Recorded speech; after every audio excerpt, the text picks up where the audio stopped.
Hello, कसे आहात सगळे? आणि छान आहात ना? म्हणजे मला म्हणायचंय की सगळेजण हेल्दी कंडिशनमध्ये आहात ना? खरं सांगू तर असं म्हणणं दरवेळच्या लेक्चरची सुरुवात अशी करणं ह्याबद्दल मलाच गिल्ट वाटतं जास्त खरं तर. पण मला काळजी आहे तुमची. तुम्हाला माहिती आहे ते. So getting to lectures point of view. ह्या लेक्चरमध्ये आपण फॉरेन एक्सचेंज मार्केटमध्ये थिअरीजचा विचार करणार आहोत. पण त्याआधी जर तुम्ही बघितलं असेल, तर काल आपण demand of foreign exchange, supply of foreign exchange आणि त्यातून आपल्याला मिळणारा इक्विलिब्रियम एक्सचेंज रेट बघितला होता. 3 वेगवेगळ्या डायग्राममधून आणि वेगवेगळ्या प्रकारच्या थिअरॉटिकल फ्रेमवर्कमधनं. बरोबर? जर तुम्हाला याविषयी आणखीन इन डेप्थ माहिती हवी असेल, तर कालची व्हिडिओ बघणं गरजेचं आहे. आणि मुख्य म्हणजे कुठलाही डाऊट असेल, तर मला विचारणं गरजेचं आहे.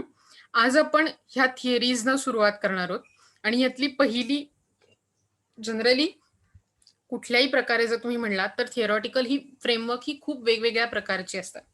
ओके. आणि तसंच इथे सुद्धा खूप वेगवेगळ्या प्रकारच्या थिअरी आहेत. पर्चेसिंग पॉवर पॅरिटीबद्दल थिअरी. आणि त्यामुळे जनरली जर फॉरेन एक्सचेंज रेटबद्दलच्या थिअरीबद्दल त्यांचं डिटर्मिनेशन म्हणजे फॉरेन एक्सचेंज रेट शोधण्याबद्दल, फिक्स करण्याबद्दल जर थिअरी म्हणायच्या झाल्या, तर 3 महत्त्वाच्या थिअरीचं उदाहरण किंवा नाव घ्यायला लागतं. ओके. सो त्यातली पहिली थिअरी आहे मिंट पॅरिटी थिअरी. दुसरी आहे पर्चेसिंग पॉवर पॅरिटी थिअरी, त्याला पीपीपी थिअरी असंही म्हणतात. And then balance of payment theory. बघा बरं का, 3 महत्त्वाच्या theory: mint parity theory, purchasing power parity theory आणि बॅलन्स ऑफ पेमेंट थिअरी. यातली मिंट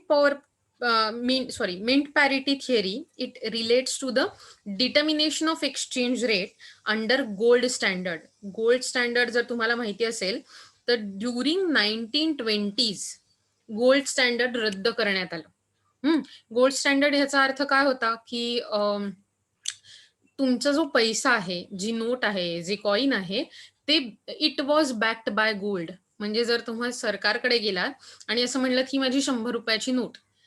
याच्या अगेन्स्ट म्हणजे ₹100 ही जी किंमत आहे, ही जी व्हॅल्यू आहे, तेवढ्या व्हॅल्यूचं सोनं तुम्ही मला द्या. कारण ते note was backed by gold, म्हणजे त्या नोटेला सोन्याचा आधार होता. हे सगळं का होतं?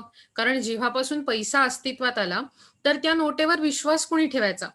कारण पूर्वीच्या काळात आत्ता जसं आपल्याकडे अख्ख्या देशात एकच नोट चालते, इन द सेन्स एकाच प्रकारची. 100 असेल, तर ती एकाच प्रकारची नोट आहे. 200 असेल, की त्याच्यावर गव्हर्नरची साईन आहे. त्यांचे जे मार्क्स असतात ते आहेत. पण असं व्हायचं, की तेव्हा प्रत्येक बँक स्वतःच्या नोटा छापू शकायची, स्वतःच्या नोटा काढू शकायची. सो लीगल टेंडर करन्सी असा काही भाग नव्हता. हं.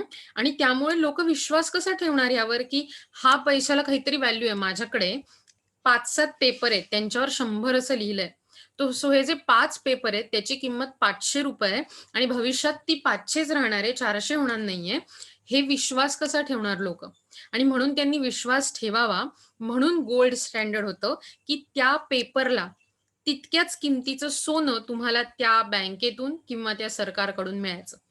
सो मिंट पॅरिटी थिअरी हा भाग determination of exchange rate under gold standard असा होता.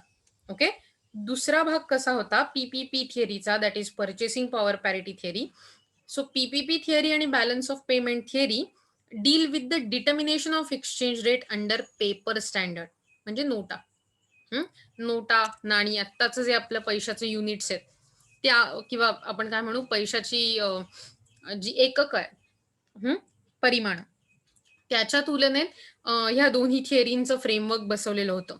पण मिंट पॅरिटी थिअरी मात्र गोल्ड स्टँडर्ड. बघा, इथे एम-सी-क्यू होऊ शकतो. मे बी असं होऊ शकतं, की mint parity theory relates to the determination of exchange rate under dash. So that would be gold standard, paper standard, notes and coins. मग अशावेळी तुम्हाला गोल्ड स्टँडर्ड मे बी म्हणजे नाही, येस शुअरली ते चूज करायला लागेल. सो असे छोटे छोटे छोटे तुम्हाला एमसीक्यूज सापडू शकतात. बरोबर आहे की नाही? सो जसं की म्हटलं पीपीपी थिअरी आणि बॅलन्स ऑफ पेमेंट थिअरी, या दोन्ही थिअरी पेपर स्टँडर्ड अंडर तुमचा एक्सचेंज रेट कसा डिटरमाइन करता येईल फॉरेन एक्सचेंजचा, हे ठरवण्यासाठी वापरल्या जातात. The PPP theory was developed by Gustav Cassel. पुन्हा एकदा खूप महत्वाचं असू शकतं जर एमसीक्यूच्या तुलनेत बघितलं तर. So who developed the PPP theory? Gustav castle in 1920 to determine the exchange rate between countries on inconvertible paper currencies. म्हणजे थोडक्यात इनकन्व्हर्टिबल पेपर करन्सीज असताना एक्सचेंज रेट कसा डिटरमाइन करता येईल दोन कंट्रीज मधल्या करन्सीजचा, हे गुस्ताव कॅसेल याने 1920 मध्ये आपल्या समोर मांडलं, शोधून काढलं. आणि त्या थिअरीला पर्चेसिंग पॉवर पॅरिटी थिअरी असं म्हटलं जातं. याच्या पुढे काय लिहिलंय ते बघूया. ओके, सो सिम्पली आपण जे पर्चेसिंग पॉवर पॅरिटी थिअरी बघणार आहोत ते ॲब्सोल्यूट व्हर्जन म्हणून ओळखलं जातं. According to the PPP theory put forward by Gustav Cassel, after the first world war when the exchange rates are free to fluctuate, पहिल्या world war नंतर exchange rate free to fluctuate होते, म्हणजे ते demand आणि सप्लायच्या market mechanism प्रमाणे, म्हणजे कुणी एक सरकार ठरवत नव्हतं, किंवा जरी सरकारने ठरवलं तरी ते खूप फ्लक्च्युएटिंग होते. The rate of exchange between two currencies in a long run will be determined by the respective purchasing power. म्हणजे जेव्हा दोन करन्सीज मधला एक्सचेंज रेट ठरवायचा आहे, तर तो ठरवण्यासाठी लॉंग रन मध्ये म्हणजे मोठ्या काळामध्ये त्या करन्सीजची पर्चेसिंग पॉवर, म्हणजे त्या करन्सीज वापरून निर्माण होणारी खरेदी करण्याची क्षमता, खरेदी करण्याची क्षमता म्हणजे तुमच्या खिशात पैसे आहेत त्याला किती व्हॅल्यू आहे, याच्यावरती एक्सचेंज रेट डिटरमाइन होत होता किंवा केला जात होता किंवा करण्याबद्दल या थिअरीमध्ये म्हटलंय. म्हणजे कसं, पुन्हा एकदा बघूया. पर्चेसिंग पॉवर काय असते, की आज माझ्या खिशात 500 रुपये. ओके, सो 500 रुपयात एसी खरेदी करता येईल का रे मला? नाही खरेदी करता येणार. I would not be able to buy AC with that 500 rupees. But I can buy maybe some kind of cold juices, some kind of anti sun rays or sunscreen cream. बरोबर, म्हणजे मी उन्हापासून बचाव करण्यासाठी सनस्क्रीन घेऊ शकते, किंवा मी आणखीन प्रकारे गॉगल घेऊ शकते एखादा. बरोबर, म्हणजे थोडक्यात त्या 500 रुपयाची किंमत एसीच्या तुलनेत काहीच नाहीये विकत घ्यायला. पण तेच इतर छोट्या छोट्या वस्तू लाईक लेक्सीचं किंवा तत्सम कुठची पेनं जी छोट्या किमतीला मिळू शकतात.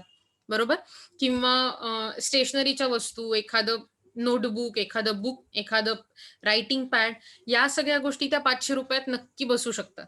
बरोबर, पण त्याच्या उलट जर बघितलं तर मोठ्या किमतीच्या वस्तू म्हणजे AC, cooler, fridge, laptop, maybe speakers, headphones कधी बसू शकतात कधी नाही, तुम्ही कोणते घेता त्यावर अवलंबून आहे. सो एकच हेडफोन, असा विचार करा, एकच हेडफोन समजा मी ते जे इयरबड्स असतात ना, बोट सारख्या कंपनीचे किंवा आणखीन बरेच असतात, सो ते घ्यायचे ठरवले तर ते 500 रुपयात येणं आत्ता तरी शक्य नाही. बरोबर, पण तेच मी साधे आपले वायर्ड हेडफोन्स असतात ते 500 रुपयात येतील का? हो, येतील. ते 200 अगदी चीप क्वालिटीचे असतील तर आणखीन कमी असे वगैरे पण मिळू शकतात. म्हणजे एकच वस्तू आहे हेडफोन, ज्याच्या योगे आपल्याला कानात काहीतरी ऐकायला येऊ शकतं, डिव्हाइसवर काय चाललंय ते. हे जे यंत्र आहे ते केवळ माझ्या खिशातली पर्चेसिंग पॉवरची व्हॅल्यू काय आहे, माझी व्हॅल्यू काय खिशातल्या पैशाची, त्यावर ठरतं. ओके, की मी हे घेऊ शकेन की नाही घेऊ शकेन. आणि तीच व्हॅल्यू लक्षात घेऊन, तीच पर्चेसिंग पॉवर दोन करन्सीची लक्षात घेऊन, त्या दोन करन्सीचा एकमेकांशी एक्सचेंज करण्याचा रेट ठरवणं शक्य आहे. जेव्हा फ्री फ्लक्च्युएशन चालू असतं करन्सीच्या रेटचं, तेव्हा हे गुस्ताव कॅसेलने पीपीपी थिअरी किंवा पर्चेसिंग पॉवर पॅरिटी थिअरीमध्ये सांगायचा प्रयत्न केला. सो कॅसेलच्या वर्ड्समध्येच बघायचं झालं तर त्याने असं म्हटलंय, the rate of exchange between two currencies must stand essentially on the quotient of the internal purchasing power of these. म्हणजे एखाद्या दोन करन्सीज मधला जो एक्सचेंज रेट आहे, तो करन्सीचा एक्सचेंज रेट कसा असला पाहिजे, की तो कोशंट असला पाहिजे, तो भागाकार असला पाहिजे इंटरनल पर्चेसिंग पॉवरचा. म्हणजे त्या करन्सीजच्या तुलनेत किती खर्च करता येईल किंवा त्या करन्सीज जितक्या आपल्या हातात आहेत, त्या हातात ठेवून आपल्याला काय खर्च करता येईल, याचा संबंध लक्षात घेऊन एक्सचेंज रेट डिटरमाइन केला पाहिजे.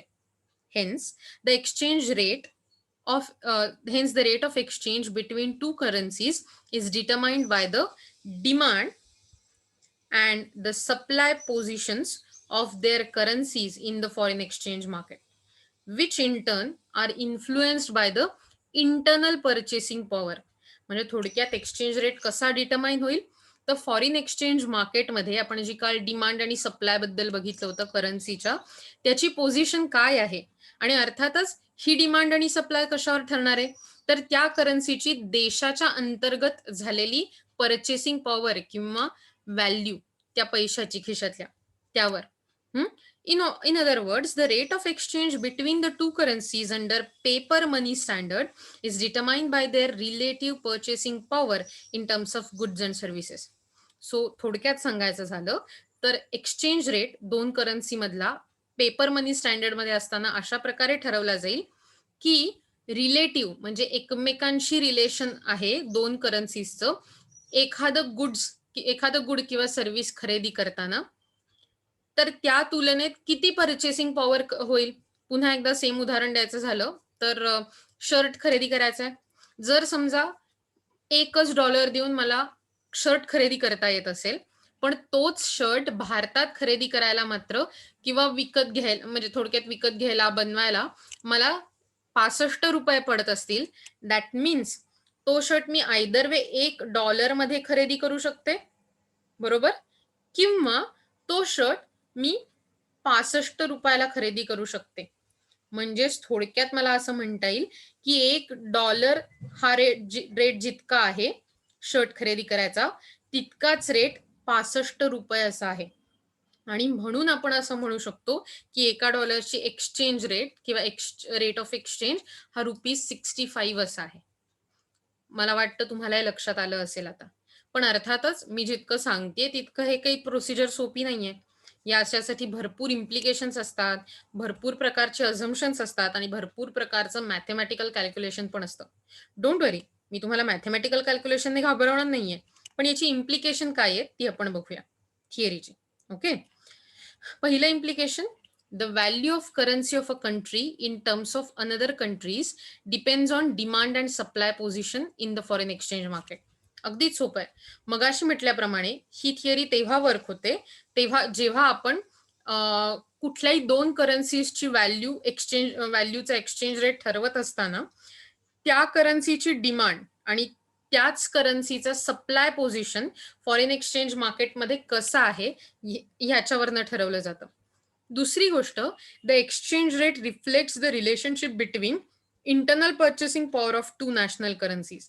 म्हणजे थोडक्यात सांगायचं झालं तर रुपयाच्या बाबतीत रुपयाची भारतातली किंमत काय आहे त्याच्यावरती म्हणजेच इंटरनल पर्चेसिंग पॉवरवरती आणि डॉलरची अमेरिकेत नॅशनल प्राइस काय आहे त्या करन्सीची अमेरिकेत वापरली जाणारी, याच्या योगे या दोन करन्सीजचं एकमेकांबद्दल रिलेशन ठरवलं जातं आणि ते रिलेटिव्ह रिलेशन वापरून आपण एक्सचेंज रेट डिटरमाइन करू शकतो.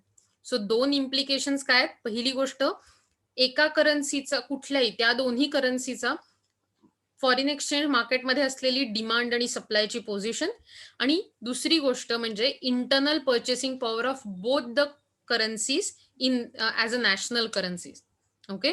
सो या दोन गोष्टींवरती लक्ष कॉन्सन्ट्रेट करून आपण असं म्हणू शकतो की त्याच्यावरती ही थिअरी बेस होऊ शकते किंवा झालेली आहे. Thus, the rate of exchange settles down at the point of purchasing power parity between the two countries. आणि म्हणूनच हा जो रेट ऑफ एक्सचेंज असतो तो आपण अशा प्रकारे सेटल डाऊन करू शकतो की जिथे पर्चेसिंग पॉवरची पॅरिटी म्हणजे पेअर होऊ शकेल एकमेकांच्या करन्सीजच्या त्या नॅशनल व्हॅल्यूवरून. The next question is how to find out the purchasing power parity. Obviously याच्यानंतर पुढचा प्रश्न आपल्याला असा पडला पाहिजे की ठीक आहे, आम्हाला कळलं पर्चेसिंग पॉवर काय आहे, नंतर आम्हाला हेही कळलं, की जर समजा आम्हाला एक्सचेंज रेट डिटरमाइन करायचा असेल, तर आम्हाला फॉरेन एक्सचेंजमध्ये त्या दोन्ही करन्सीजचं डिमांड सप्लाय काय ते बघायला लागेल आणि प्लस त्या करन्सीची त्या देशातली इंटरनल पर्चेसिंग व्हॅल्यू काय ते पण बघायला लागेल. बरोबर? पण मग पर्चेसिंग पॉवर पॅरिटी म्हणजे त्या दोघांमधली पेअर करण्याची क्षमता, हे कसं काय ठरवायचं? तर गुस्ताव कॅसेलचं असं म्हणणं होतं, की the purchasing power of two currencies are to be compared in terms of baskets of goods and services. म्हणजे असा विचार करा, की त्या दोन्ही कंट्रीजमध्ये सेम प्रकारची गुड्स, सेम क्वालिटी, अगदी काही बदल नाही. अशा प्रकारचं बास्केट बनवायचं. कसं बास्केट? आता हे काही ठराविक असं बास्केट नाहीये बरं का. निळं बास्केट घेतलं, त्यात 4 गुड ठेवली. थोडक्यात basket of goods and services म्हटल्यावर त्या गुड्स अँड सर्व्हिसेसची दोन्ही देशात समान आहे बरं का हे बास्केट. त्या देशातली व्हॅल्यू किती आहे? समजा भारत आणि यूएसए. आपण काय गुड्सचं बास्केट बघूया. तर सध्याच्या आपल्या ह्याच्यासाठी 1 किलो तांदूळ, 1 किलो गहू, 2 प्रकारच्या सेम भाज्या, मे बी बटाटे, कांदे हं, आणि मे बी 2 प्रकारची सेम औषधं. आत्तासाठी बेसिक आपण असं म्हणू पॅरासिटामॉल आणि झिंटा. सो समजा हे झालं आणि सर्व्हिसेस बघायच्या झाल्या तर हेल्थ केअर सर्व्हिसेस घालू द्या. एज्युकेशन सर्व्हिसेस घालू. सो 2 सर्व्हिस बघितल्या हेल्थ केअर, एज्युकेशन. तांदूळ, गहू, 2 प्रकारची औषधं आणि 2 प्रकारच्या भाज्या. हे झालं माझं गुड्स अँड सर्व्हिसेसचं बास्केट. दोन्ही कंट्रीजसाठी. आता या बास्केटची किंमत यूएसए मध्ये किती आहे आणि त्याच समान बास्केटची किंमत, बास्केट ऑफ गुड्स अँड सर्व्हिसेसची भारतात काय आहे? याच्यावरून आपल्याला कळतं, की या समान वस्तू घ्यायला भारतात मे बी असा विचार करू, की ₹130 पडतायत. हं. पण त्याच गोष्टी अमेरिकेत घ्यायला $2 पडतायत. हं. मग त्याच्यावरनं मला कळतं, की माझ्या देशात जे $2 ला मिळतंय समजा यूएसए मध्ये, तेच तुझ्या देशात ₹130 ला पडतंय. म्हणजेच माझे $2 बरोबर तुझे ₹130. मग आपण $1 बरोबर 65 करूच शकतो. मी फक्त डिव्हाईड केलंय $2 आणि 130ला. बरोबर? म्हणजेच आपला एक्सचेंज रेट फिक्स होऊ शकतो. पुन्हा एकदा मी तुम्हाला ही प्रोसिजर खूप सोपी करून सांगतेय. पण होपफुली तुमच्या लक्षात येत असेल ही कन्सेप्ट काय basket of goods and services. For example आता त्यांनी काय एक्झाम्पल दिलंय बघूया बरं का. A basket has 200 different commodities. एका बास्केटमध्ये 200 वेगवेगळ्या कमोडिटीज आहेत. Suppose in UK this basket of goods cost 10,000 pounds. So एका बास्केटमध्ये 200 वेगवेगळ्या प्रकारच्या कमोडिटीज ठेवल्यात. हे बास्केट यूके मध्ये म्हणजे युनायटेड किंगडम मध्ये 10,000 पाउंड्सना, 10,000 पाउंड्सना पडतंय. वेरॅज यूएसए मध्ये सेम बास्केटची कॉस्ट आहे $20,000. म्हणजे आपण असं म्हणू शकतो की सेम बास्केट यूके मध्ये 10,000 पाउंड्स नाही. ओके. आणि यूएसए मध्ये तेच $20,000 ना दिसतंय. It means that purchasing power किंवा खरेदी करण्याची क्षमता $10,000 in UK is same as $20,000 in USA. म्हणजे यूके मध्ये जे 10,000 पाउंड्सना मिळतंय तेच $20,000 ना यूएसए मध्ये मिळतंय. That means 10,000 pounds in UK is equal to $20,000 in USA. पुन्हा एकदा सांगतेय 10,000 पाउंड्स खर्च करून, ओके, 10,000 पाउंड्स खर्च करून जे हे पाउंड्स आहेत बरं का, यूके मध्ये जे मिळतंय तेच डॉलर्स खर्च करून, किती डॉलर्स? $20,000 खर्च करून यूएसए मध्ये मिळतंय. म्हणजेच आता आपण जर पॅरिटीचा विचार केला तर 10,000 पाउंड्स इज इक्वल टू $20,000. म्हणजेच purchasing power parity between these two currencies we can say, पुन्हा एकदा जर मी फक्त रेशो काढला तर हा रेशो मला मिळतो 1:2. बरोबर? म्हणजेच 1 पाउंड इज इक्वल टू $2. थोडक्यात एका पाउंडची किंमत ही $2 इतकी आहे. This will be the rate of exchange which will be fixed between two currencies. So हा आपला रेट ऑफ एक्सचेंज असेल दोन करन्सीज मधला, जेव्हा आपण पाऊंड आणि डॉलर्सचा विचार करतोय. पुन्हा एक खूप सोपं एक्झाम्पल आहे. होपफुली आता तुमच्या हे नीट लक्षात आलं असेल. सो पुढे जाताना आपल्याला हे लक्षात येतं, की these are the there are two versions of PPP theory. एक ॲब्सोल्यूट व्हर्जन, एक relative version. So absolute and relative purchasing power parity theory अशा 2 व्हर्जन्स आहेत पीपीपी थिअरीची. According to the purchasing power parity theory, which is very simple, the bilateral exchange rate is related to the difference in the level of prices between countries. सोप्या शब्दात सांगायचं झालं तर जेव्हा दोन करन्सी दोन बाजूने येणाऱ्या जाणाऱ्या दोन करन्सीज बद्दल विचार करतोय आपण, म्हणजे बेसिक करन्सी आणि काउंटर करन्सी या दोघांबद्दल विचार करतोय, तर त्या करन्सीची त्या कंट्रीजमध्ये असणारी प्राइस ही आपण लक्षात घेतो. The absolute version states that exchange rate between two currencies would be equal to the ratio of price indexes किंवा indices in the two countries. म्हणजे थोडक्यात त्या दोन करन्सीजचा प्राइस इंडायसेसचा जो रेशो असेल त्यावरून आपल्याला एक्सचेंज रेट डिटरमाइन करता येईल. थोडक्यात मगाशी म्हटलं ते 10,000 to 20,000. थोडक्यात rate A B is equal to price of A upon price of B. म्हणजे थोडक्यात सांगायचं झालं तर 10,000 डिवायडेड बाय 20,000 आणि म्हणून आपल्याला 1:2 असं मिळालं. बरोबर. Where are A B is the exchange rate between two countries A and B, and P refers to the price index. Absolute PPP theory is closely related to the law of one price, which suggests that product that is easily and freely traded in the perfectly competitive global market should have the same price everywhere once the prices at a different places are expressed in a same currency. So law of one price ची खूप जवळ जाणारी ही PPP theory आहे, जिचं absolute version. Okay. So या absolute version जे law of one प्राइसच्या अगदी जवळ जाणार आहे, तर हा लॉ काय आहे? हा लॉ काय सजेस्ट करतो की जेव्हा एक प्रोडक्ट असतं ते परफेक्टली कॉम्पिटिटिव्ह मार्केटमध्ये, ग्लोबल मार्केटमध्ये, अख्ख्या जगाच्या मार्केटमध्ये ट्रेड होत असतं, विकलं जातं, खरेदी केलं जातं, तेव्हा कुठल्याही देशात, ओमान घ्या, इराक घ्या, स्वित्झर्लंड घ्या, स्लोवेनिया घ्या, युके घ्या, रशिया घ्या, Thailand, India, Sri Lanka, Colombo is a राजधानी, सो पाकिस्तान घ्या, कुठलाही, अफगाणिस्तान घ्या, कुठलाही देश घ्या, अमेरिका घ्या, या सगळ्या देशांमध्ये त्या त्या करन्सीच्या तुलनेत पण त्याची व्हॅल्यू सेम असली पाहिजे. म्हणजे मला असं जर म्हणायचं असेल तर एका डॉलर, म्हणजे मगाशी आपण म्हटलं, समजा 1 पाऊंडला 1 शर्ट मिळतोय, तर म्हणजेच सिम्पली सेइंग की समजा 1 पाऊंडला 1 शर्ट मिळतोय, तर आज $2 तो शर्ट अमेरिकेत मिळाला पाहिजे, आणि म्हणजेच एका डॉलरची किंमत 65 आहे असं समजून आपल्याकडे तो ₹130 मिळाला पाहिजे. थोडक्यात करन्सी वेगळ्या असल्या तरी त्याची प्राइस रिलेटिव्हली सगळ्या जगात सेम राहिली पाहिजे.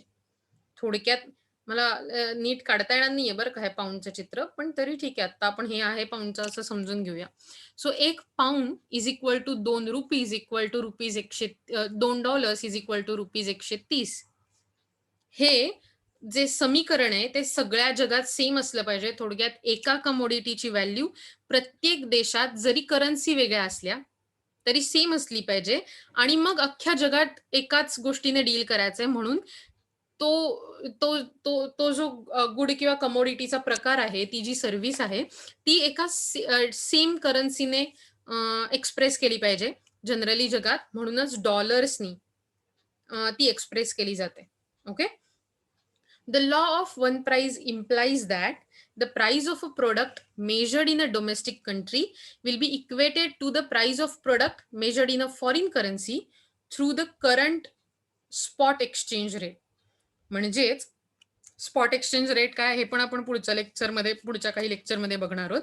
पण जेव्हा स्पॉट एक्सचेंज रेट आपल्याला ठरवता येतो, आपल्याला दिसतो, तेव्हा आपल्या करन्सीची प्राइस जी असते ती त्याचा रिलेटिव्हली विचार करून आपल्याला एखाद्या गुडची किंवा कमोडिटीची प्राइस प्रत्येक रिजनमध्ये सारखी असली पाहिजे.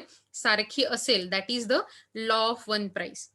The absolute version cannot be practically used since it ignores transportation cost and other factors which hinder trade, non-traded goods, capital flows and real purchasing power.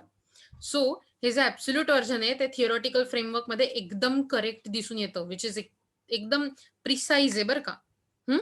पण इन रियालिटी आपण ॲब्सोल्यूट व्हर्जनमध्ये इग्नोर केलेल्या गोष्टी दिसून येतात. ते म्हणजे ट्रान्सपोर्टेशन कॉस्ट एका देशातून दुसऱ्या देशात नेण्यासाठी. त्यानंतर इतर गोष्टी ज्या ट्रेडमध्ये लपून राहिल्यात किंवा ज्याच्यामुळे ट्रेड कमी होतो, which hinders the trade, other factors जसे की पॉलिटिकल चेंजेस, इकॉनॉमिकल चेंजेस, नवीन tariffs, quotas, embargoes. Then there is non traded goods, म्हणजे जी ट्रेड न केली जाणारी गुड्स आहेत ती, नव्याने चेंज होणारे capital inflows and outflows of the countries आणि रिअल परचेसिंग पॉवर. सो या सगळ्या गोष्टी आपण अवॉइड करतो आणि त्यामुळे हेच लिमिटेशन आहे ॲब्सोल्यूट पीपीपी थिअरीचं. आणि म्हणून आपल्याला नेहमी रिलेटिव्ह व्हर्जनचाही विचार करायला लागतो. ज्याला आपण मगाशी म्हटलं तसं दोन व्हर्जन आहेत, ॲब्सोल्यूट आणि relative purchasing power parity theory. So पण ॲब्सोल्यूट पीपीपी थिअरीची काय लिमिटेशन्स आहेत? The composition of goods in the basket. थोडक्यात, the basket of goods chosen must be such that it contains the contents can be produced in both countries and in fact they are produced actually. So याच्या assumption प्रमाणे जे गुडचं basket आहे त्यातली जी contents आहेत, त्यात ज्या वस्तू आहेत त्या दोन्ही देशात समान प्रकारे बनणं गरजेचं असतं. पण हे खूप कठीण आहे. त्या बास्केटमधल्या गोष्टी प्रत्येक जर देशात बनत असतील तर तुम्हाला असं वाटतं का ट्रेड होईल? This is very difficult condition to satisfy. It is highly unlikely that each traded good is also produced in both countries and these goods may be differentiated and qualitative differences are bound to arise. म्हणजे जरी समजा असा विचार करा की दोन्हीकडे वस्तू बनतात, तर तुम्ही कधी परदेशातल्या कुकिंग व्हिडिओज बघितल्यात का? त्यांच्याकडे दिसणारा कांदा आणि आपल्याकडे दिसणारा कांदा किती फरक असतो वेगळा वेगळा. बटाटा, त्यांच्याकडच्या भाज्या आपल्याकडच्या भाज्या याच्यात किती फरक असतो. म्हणजे थोडक्यात त्यात क्वालिटेटिव्ह डिफरन्सेस असतात, प्रोडक्ट्स डिफरन्शिएट होतात आणि मग अशा वेळी आपण सेम गुड्सचं बास्केट असं कसं म्हणू शकतो. सेकंडली, ट्रान्सपोर्ट कॉस्ट आणि अदर रिस्ट्रिक्शन्स आर इग्नोर्ड. मग अशीच म्हटल्याप्रमाणे इंटरनॅशनल ट्रेडमध्ये अतिशय महत्वाचा असणारा factor that is transport cost आणि इतर रिस्ट्रिक्शन्स लाईक टेरिफ, सबसिडीज याच्यामुळे गुड्सच्या प्राइजेस डिस्टॉर्ट होतात, बदलतात, चेंज होतात. सो या ज्या गोष्टी आहेत त्या ॲब्सोल्यूट पीपीपी थिअरीमध्ये कन्सिडर केल्या गेल्या नाहीयेत, विच इज व्हेरी प्रॅक्टिकल आणि त्याच्यामुळे तुमच्या रिअल परचेसिंग पॉवर ऑफ करन्सीजचं कॅल्क्युलेशन जे असतं ते चेंज होतं ड्रास्टिकली. पण हे आपण लक्षात घेतलं नाहीये ॲब्सोल्यूट परचेसिंग पॉवर पॅरिटी थिअरीमध्ये. Then thirdly, it neglects the non economic factors in a trade. So ही जी थिअरी आहे ती specifically non economic factors, social जे फॅक्टर्स असतात, पॉलिटिकल फॅक्टर्स असतात, जे जनरली डोमेस्टिक लेवलवरती प्राइजेसना खूप अफेक्ट करतात, त्या गोष्टी कम्प्लिटली इग्नोर केल्या गेल्या. Okay. Fourthly, it neglects the prices of non-traded goods. The absolute version of PPP theory ignores the prices of non-traded goods which have become prominent in a trade dealings. So असा विचार करा, जेव्हा non traded म्हणजे देशात बनवून देशातच विकली जाणारी अनेक प्रोडक्ट्स असतात जी ट्रेड होत नाही, अशा गोष्टींचं डीलिंग्स बद्दल, प्रोडक्शन बद्दल, कॉस्ट बद्दल पीपीपी थिअरी इग्नोर करते. So PPP is applicable only in the case of traded goods whose price is equalized through the commodity market. So ज्या गोष्टी देशांमध्ये ट्रेड केल्या जातात आणि ज्यांची प्राइस इक्विलाइज करता येते म्हणजे समान करता येते करन्सीच्या तुलनेत प्रत्येक देशात कमोडिटी मार्केटमधून, त्याच गोष्टींबद्दल ही थिअरी भाष्य करते, पण ती निग्लेक्ट करते नॉन ट्रेडेड गुड्सच्या प्राइसना. Then fifthly, it neglects capital account. So capital transactions are integral part of trade and the absolute version neglects the vital component of trade. It is criticized that the exchange rate based on the absolute PPP is not realistic exchange rate because the inflows and outflows of capital and capital account transactions are sidetracked. So generally capital अकाउंटला neglect केलं गेल्यामुळे PPP थिअरीमध्ये तुम्ही बघा कुठलाच उल्लेख आला नाही PPP थिअरीमध्ये आपण जी बघितली त्यात कॅपिटल अकाउंट बद्दल. सो इन्फ्लो आणि आउटफ्लो ऑफ द कॅपिटल थोडक्यात मोठ्या प्रमाणावर येणारा फॉरेन एक्सचेंज आणि जाणारा फॉरेन एक्सचेंज याच्याबद्दल आपण कम्प्लिटली हा कंपोनंट निग्लेक्ट केल्याबद्दल, इग्नोर केल्याबद्दल आपण असं म्हणू शकतो किंवा असं क्रिटिसाइज केलं जातं त्या थिअरीला, की ही बिलकुल रिअलिस्टिक एक्सचेंज रेट न डिटरमाइन करणारी म्हणजे न सांगणारी थिअरी आहे. कारण कॅपिटल अकाउंट आणि इन्फ्लो आणि outflow of capital are side track यांना अतिशय वीक असं स्थान दिलेलं आहे. Whereas in a foreign exchange market these flows capital account are the key components. Okay. So overall ही लिमिटेशन्स होती आणि ही लिमिटेशन्स ॲब्सोल्यूट पीपीपी थिअरीची दूर करण्यासाठी त्यांना ती थिअरी आणखीन आपण असं म्हणू करेक्ट करण्यासाठी म्हणून relative version of PPP theory आपल्याला आपल्या समोर मांडलं गेलं. हे आपल्या ॲब्सोल्यूट व्हर्जनच्या पेक्षा थोडं वेगळं आहे आणि ही method currently equilibrium exchange rate calculate करण्यासाठी वापरली जाते. सो ती काय आहे ते आपण उद्याच्या लेक्चरमध्ये बघूया. कारण मला माहिती आहे थिअरी म्हटल्यावर आपल्या सगळ्यांच्या डोक्यावरनं पाणी जायला लागतं. पण या सगळ्या आजचे शिकवलं मी पीपीपी थिअरीचं ॲब्सोल्यूट व्हर्जन. त्यात खूपदा असं होऊ शकतं, की आपल्या डोक्यावरनं पाणी जातंय. तर प्लीज असं घाबरून जाऊ नका. कारण खूपदा हे आपल्या डोक्यामध्ये असतं, की मला हे येणार नाहीये आणि असं नाही झालं पाहिजे. कारण ही अतिशय सोपी थिअरी आहे, अतिशय लॉजिकल थिअरी आहे आणि तरीही तुम्हाला कुठल्याही प्रकारची शंका असेल, मी परत तुम्हाला हेच सांगणार आहे. तर ती मनात ठेवू नका. Please keep asking so that I would be able to answer you. तुमचे डाउट मी सॉल्व्ह करू शकेन. सो आपण परत भेटूया उद्याच्या लेक्चरमध्ये. तोपर्यंत घरीच राहा आणि अभ्यास करत राहा. तुमची परीक्षा खरंच खूप जवळ आली आहे. It's a very important exam for you. Okay. Please have a very nice day ahead.